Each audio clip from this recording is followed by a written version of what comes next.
में बढ़ती बेरोजगारी को लेकर समाज सेवी के.एस. चौहान ने प्रदेश और केंद्र सरकार को रोजगार मुहैया कराने का सुझाव दिया और युवाओं को सलाह दी है कि सरकारी नौकरी को ही नौकरी न समझें, खुद का कारोबार शुरू कर आत्मनिर्भर बने। इन्हीं सब मुद्दों और महंगाई के मुद्दे पर उन्होंने अपनी बातें बेबाकी से मीडिया के सामने रखी।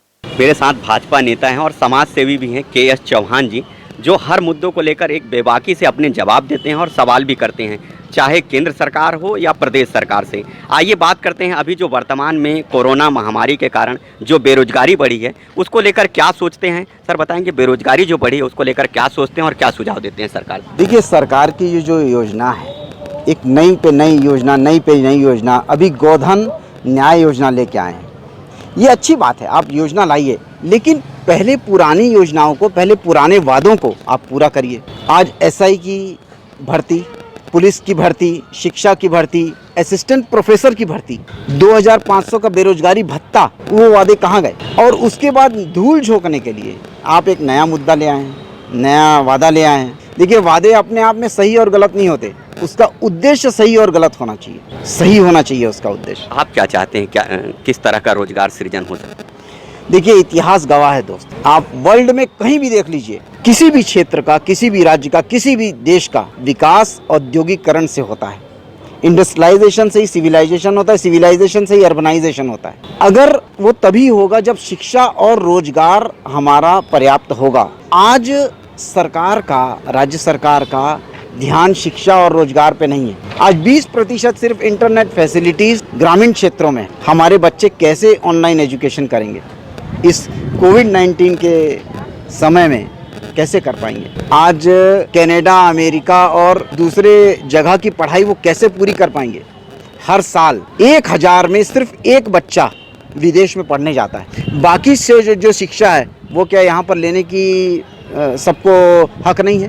प्रदेश सरकार ने एक नरवा घुरवा योजना शुरुआत की, वो कैसा मानते हैं? नरवा गरवा गुरवा बारी, नौकरी छोड़ गोबर बिनले संगवारी, अब गोबर ही विकास के है महतारी, शिक्षा और रोजगार के बाद झन करबे संगवारी। देखिए, प्रदेश सरकार की जो ये योजना है, ये उस क्षेत्र में काम करे, लेकिन एक हाथ से लेकर दूसरे हाथ को मत दे। आज आपने गौठान योजना जो चालू की है, नरवा गरवा गुरवा बारी के, उसमें क्या हो रहा है कि मनरेगा का पैसा, 14वें वित्तीय आयोग का पैसा और खनिज न्यायिक का पैसा आप गौठान में लगा रहे हैं और 2240 गौठान बन के रेडी है। 5300 गौठान में आप ऐसा कहते हैं, लेकिन 10% भी गौठान आपके सरकारी मानदंडों के हिसाब से नहीं है, तो ना आप वहाँ पर कर पा रहे हैं और एक वातावरण बना रहे हैं कि हम काम कर रहे हैं, दिखा रहे हैं, लेकिन एक्चुअल में काम हो नहीं रहा है। आज रोजगार चाहिए। आज छत्तीसगढ़ का सबसे बड़ा जो मुद्दा है या सबसे बड़ी जो आवश्यकता है वो है रोजगार, उसको आप पूर्ण करिए। तरफ पेट्रोल के दामों में बड़ा इजाफा हो रहा है, चाहेगी तो प्रदेश सरकार भी कम कर सकती है उसको, केंद्र सरकार लगातार बढ़ा रही है।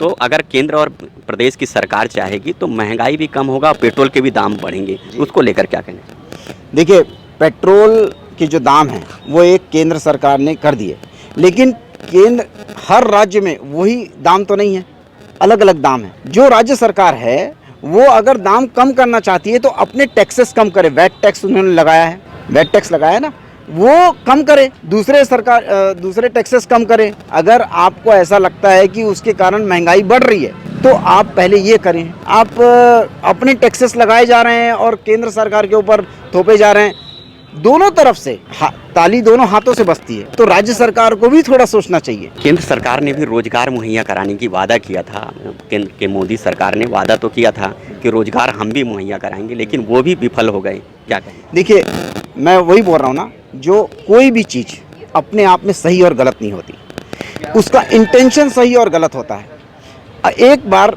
ठीक है, मैं मानता हूँ, लेकिन ये कार्यकाल अभी पूरा नहीं हुआ है। दूसरी बात यह है कि मोदी सरकार जो रोजगार देना चाहती है, पहले तो हमें ये सोचना पड़ेगा कि रोजगार होता क्या है। रोजगार होता है हम अपनी सेवाओं के बदले हम पैसे कमाएं।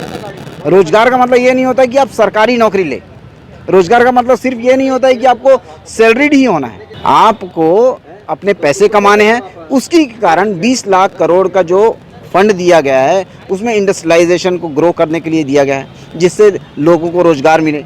डायरेक्टली और इनडायरेक्टली रोजगार पैदा होना चाहिए। छोटे छोटे लोगों को जो एमएसएमई में 3,000 करोड़ का जो फंड दिया गया है वो रोजगार पैदा करने का एक बहुत बड़ा जरिया है। छोटे छोटे लोन दिए जा रहे हैं जिसके कारण हम रोजगार अपना पैदा करें।